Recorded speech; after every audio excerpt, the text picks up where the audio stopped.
La grande loi de principe que nous connaissons tous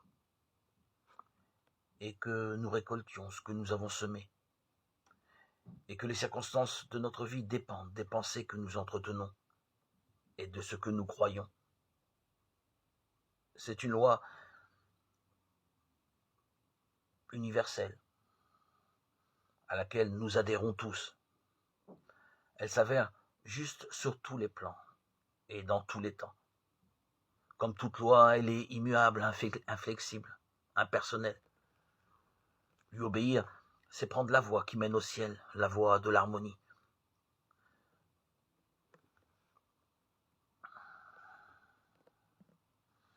Nous progressons dans la mesure où nous la comprenons et nous y conformons. Nous savons dans notre cœur combien tout cela est vrai. Malheureusement, certaines personnes n'agissent pas toujours conformément à leur connaissance.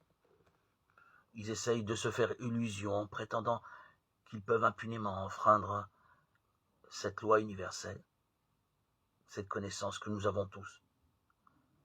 Ils font semblant de croire que tout autre qu'eux-mêmes aurait tort de le faire, mais qu'en ce qui les concerne, c'est différent. Ils se disent qu'ils peuvent penser, parler, agir contrairement à la loi sans que cela ait des conséquences et que pour cette fois, cela ne comptera pas.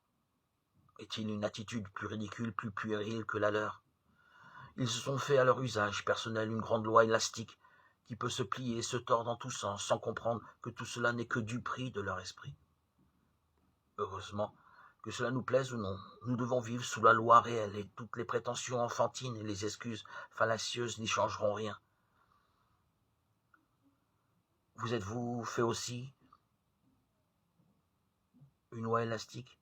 Si c'est le cas, hâtez-vous de la mettre au rébut et repartez sur des bases nouvelles.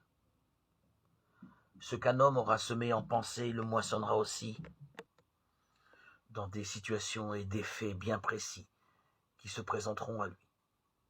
Galates 6, 7.